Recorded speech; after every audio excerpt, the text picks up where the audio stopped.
નંદઘર અને કમિટી હોલનું બનાસકાંઠાના સાંસદના હસ્તે લોકાર્પણ કરવામાં આવ્યું હતું। નાની પાવડી ગામમાં નંદઘર અને કમિટી હોલનું બનાસકાંઠાના સાંસદ પરબતભાઈ પટેલના હસ્તે લોકાર્પણ કરવામાં આવ્યું હતું। આ લોકાર્પણના કાર્યક્રમમાં સાંસદ પરબતભાઈ પટેલ, થરાદ તાલુકા પંચાયતના પ્રમુખ દાનાભાઈ માળી, તાલુકા સંઘના ચેરમેન જીવરાજભાઈ પટેલ, તાલુકા વિકાસ અધિકારી વિજય ચૌધરી, सीडीपीओ हरिबेन पटेल, वितरण अधिकारी संजयभाई नाई, सरपंच, डिप्यूटी सरपंच, तलाटी सहित ग्रामजनों उपस्थित रह्या हता। बनासकांठा जिल्लाમાં કોરોનાના કહેર વચ્ચે ડિપ્થેરિયાએ માથું ઉચકતા લોકોમાં ભયનો માહોલ જોવા મળી રહ્યો છે। ડિપ્થેરિયાના કારણે 3 બાળકોના શંકાસ્પદ મોત નિપજતા અરેરાટી મચી જવા પામી છે। 3 બાળકોના મોત થતાં આરોગ્ય વિભાગ એલર્ટ મોડમાં જોવા મળી રહ્યું છે। થરાદ અને ધાનેરા તાલુકામાં ડિપ્થેરિયાના લક્ષણો જોવા મળી રહ્યા છે। કોરોનાના મહામારી વચ્ચે ડિપ્થેરિયાને લઈને લોકોમાં ભારે ભયનો માહોલ ફેલાઈ ગયો છે અને થરાદમાં ડિપ્થેરિયા માટે ખાસ આઇસોલેશન વોર્ડ પણ ઊભો કરવામાં આવ્યો છે। થરાદ સાચોર હાઈવે પર આવેલ આશીર્વાદ સોસાયટીની પાછળના ભાગમાં ઢુલાવાળા પીરની દરગાહ પાસેની ખુલ્લી જગ્યાના જમીનમાં દાટેલી બિનવારસી દાનપેટી મળી આવી હતી, જેના આજુબાજુના ખેતરોવાળા ખેડૂતોને જેની જાણ પોલીસને કરી હતી અને તાત્કાલિક પોલીસે કોન્સ્ટેબલ વસરામભાઈ પટેલ ઘટના સ્થળે આવી પહોંચ્યા હતા અને બિનવારસી દાનપેટીને કબજે લીધી હતી અને આ દાનપેટીના પાછળના ભાગે હોલ પાડી તેમાંથી કોઈ અજાણ્યા ચોરોએ તમામ મુદ્દામાલ કાઢી નાખ્યો હતો। ઉલ્લેખનીય છે કે થરાદ પંથકમાં કોઈ ધાર્મિક સ્થળેથી અજાણ્યા ચોરો દ્વારા ચોરી કરવામાં આવી છે અને તેમાંથી પૈસા કાઢી નાખી અને આ દાનપેટીને અજાણી ખુલ્લી જગ્યામાં ફેંકી દેવામાં આવી હતી અને આ ઘટનાથી આજુબાજુમાં રહેતા લોકોમાં પણ ચોરી થવાનો ભય વર્તાવી રહ્યો છે। થરાદ પ્રાંત કચેરીએ પ્રધાનમંત્રીને સંબોધિત આવેદનપત્ર પાઠવ્યા બાદ સાંસદને સંબોધી રજૂઆત પણ કરવામાં આવી હતી। વર્ષ 2018માં ભરતી જાહેર થયા બાદ મેડિકલ ટેસ્ટ પૂર્ણ થયો છતાં ઉમેદવારોની ભરતીના કોલ લેટર ન આવ્યા હોવાના આક્ષેપો કરવામાં આવ્યા હતા। એસએસસી જીડીના ઉમેદવારો ઉપસ્થિત રહી ભરતી પ્રક્રિયા વહેલી તકે પૂર્ણ કરવાની લઈને આવેદનપત્ર સ્વરૂપે રજૂઆત કરવામાં આવી હતી। 3 વર્ષ વીતવા આવ્યા છતાં ભરતી પ્રક્રિયા પૂર્ણ ન થઈ હોવાનું જણાવતા ઉમેદવારો 12મી નવેમ્બરે હજારો યુવાનો દિલ્હી રાજઘાટ પર શાંતિપૂર્ણ ધરણા કરશે। મારું નામ અઠેશી રાજપૂત, તાલુકો વાવ।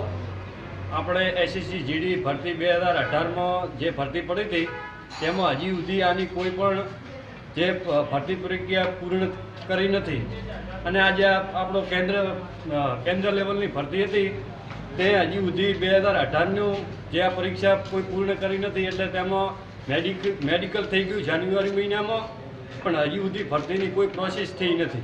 એટલે આ માધ્યમથી, તમારા માધ્યમથી અમે સરકારશ્રી દ્વારા પરબતભાઈ પટેલને તથા નાયબ કલેક્ટરને અમે અરજી આપીએ છીએ। ઓકે, મારું નામ રાજપૂત જયદીપસિંહ ધેંગાજી, ગામ માળકા। 2018ની અંદર જે એસએસસી જીડી દ્વારા એક્ઝામ લેવાય તેની અંદર 60,000થી વધારે કેન્ડિડેટ ફિટ થઈ ગયેલ છે। હજી સુધી તેમના કોલ લેટર છૂટ્યા નથી। તો તમારા માધ્યમથી, સોશિયલ મીડિયાના માધ્યમથી અમે સરકારને અપીલ કરીએ છીએ કે જલ્દીથી જલ્દી આ કેન્ડિડેટનું ફિટ કેન્ડિડેટના જોઈનિંગ લેટર છૂટે એવી અમારી માગણી છે। આ બાબતે કોઈને રજૂઆત કરી ખરી? હા, નાયબ કલેક્ટર શ્રી થરાદ અને પરબતભાઈ પટેલ એમને પણ રજૂઆત કરેલ છે। પાટણ મુખ્ય ટપાલ વિભાગ દ્વારા ટપાલ જીવન વીમા અને ગ્રામીણ ટપાલ જીવન વીમા એજન્ટોની નિમણૂક પ્રક્રિયા હાથ ધરવા માટે આજ રોજ વોક ઇન ઇન્ટરવ્યૂમાં મુખ્ય પોસ્ટ ઓફિસ ખાતે આયોજન કરવામાં આવ્યું હતું, જેમાં મોટી સંખ્યામાં ઉમેદવારોએ ભાગ લીધો હતો અને ભારતીય ટપાલ વિભાગ દ્વારા સમગ્ર પોસ્ટ વિભાગને આધુનિક ટેકનોલોજી સાથે જોડી બેન્કિંગ સુવિધાઓની સાથે સાથે હવે જાહેર ક્ષેત્રની વીમા કંપનીઓની હરોળમાં પોસ્ટ જીવન વીમા અને ગ્રામીણ પોસ્ટ વીમા યોજના અમલમાં મૂકવામાં આવી છે। પોસ્ટલ વિભાગની આ વીમા યોજનામાં પીએલઆઈમાં સરકારી અને અર્ધ સરકારી કર્મચારીનો સમાવેશ કરવામાં આવ્યો, જ્યારે ગ્રામીણ પોસ્ટલ વીમા યોજનામાં જિલ્લાના દરેક ગ્રામ્ય વિસ્તારમાં વસતા ગ્રામજનોએ વીમા યોજના હેઠળ આવરી લેવા માટે આ નવતર અભિગમ અપનાવવામાં આવ્યો છે। ત્યારે આ બંને વીમા યોજનામાં એજન્ટો દ્વારા વધુમાં વધુ લોકો પોસ્ટલ વીમા યોજના સાથે સંકળાય તે માટે પાટણની મુખ્ય પોસ્ટ ઓફિસ ખાતે વોક ઇન ઇન્ટરવ્યૂ પ્રક્રિયા હાથ ધરવામાં આવી હતી। આ ઇન્ટરવ્યૂમાં બેરોજગાર ઉમેદવારો, નિવૃત્ત કર્મચારીઓ સહિતના લાયકાત ધરાવતા ઉમેદવારોએ ભાગ લીધો હતો. નમસ્કાર, હું superintendent of post offices Patan division Patan. આજરોજ પાટણ ડિવિઝન દ્વારા પોસ્ટલ લાઈફ ઇન્સ્યોરન્સ અને રૂરલ પોસ્ટલ લાઈફ ઇન્સ્યોરન્સ એટલે કે ટપાલ જીવન વીમો અને ગ્રામીણ ટપાલ જીવન વીમા યોજના માટે એજન્ટની ભરતીની પ્રક્રિયા આજરોજ હાથ ધરવામાં આવે છે. તે પૈકી વોક-ઇન ઇન્ટરવ્યૂમાં પાટણ જિલ્લાના અલગ અલગ જગ્યાએથી કેન્ડિડેટ હાલ અહીંયા 11 વાગ્યાથી ઇન્ટરવ્યૂમાં પધારેલ છે અને આ એ લોકોની સ્કિલ પ્રમાણે એમને એજન્ટની નિમણૂક કરી પાટણ જિલ્લામાં ગમે ત્યાં તે લોકો વીમા માટે કામ કરી શકશે. રૂરલ જે છે રૂરલ પોસ્ટલ લાઈફ ઇન્સ્યોરન્સ એ ગામડાના લોકો માટે છે, જ્યારે postal life insurance government servant, semi government servant અને PSUના કર્મચારીઓ માટે છે. ઓછું પ્રીમિયમ અને વધુ બોનસ એ પોસ્ટલ લાઈફ ઇન્સ્યોરન્સ અને રૂરલ પોસ્ટલ લાઈફ ઇન્સ્યોરન્સની એક મોટી ખાસિયત છે. મારી તમામને વિનંતી કે આ યોજનાનો વધુમાં વધુ લાભ લે. Thank you. પાટણ જિલ્લા આમ આદમી પાર્ટી દ્વારા આગામી સ્થાનિક સ્વરાજની ચૂંટણીને લઈને તમામ પ્રકારની તૈયારીઓ આરંભવામાં આવી છે અને વિવિધ સામાજિક અને સેવાકીય પ્રવૃત્તિઓમાં આમ આદમી પાર્ટીના આગેવાનો અને કાર્યકરો જોવા મળે છે.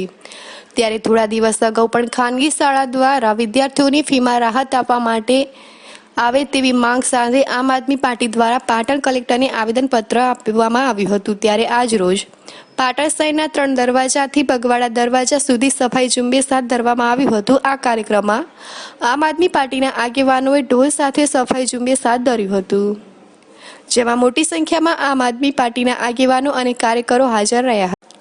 પાટણ બગવાડા દરવાજા ખાતે આવેલ સિવિલ હોસ્પિટલમાં છેલ્લા 10 દિવસમાં 3230 OPD નોંધાઈ છે, જેમાં હોસ્પિટલમાં આવેલ વિવિધ વિભાગોમાં નોંધાયેલા કેસોમાં જનરલ OPD 1309 નોંધાઈ છે, તો કોરોના સેમ્પલ માટે આવેલા 196 OPD નોંધાઈ છે. આ ઉપરાંત બાળકોની 503 OPD નોંધાઈ છે, તો સ્ત્રી રોગની 255 OPD મળી કુલ 3230 OPD છેલ્લા 10 દિવસમાં નોંધાઈ છે.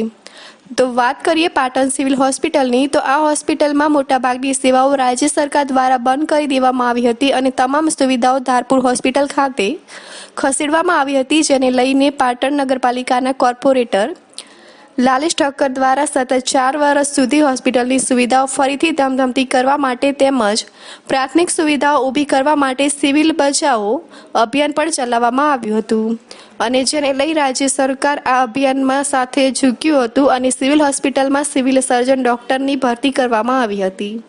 ત્યારે હાલમાં દિવસની 300થી પણ વધારે OPD હોસ્પિટલમાં આવે છે તથા છેલ્લા 10 દિવસમાં કુલ 3230 OPD નોંધાવા પામી છે. ડેપો કેન્ટીનની ભાડાની રકમ બાકી હોવાથી થરાદ ST ડેપો દ્વારા કેન્ટીનનો પરવાનો પરત લઈને સીલ મારવામાં આવ્યું હતું.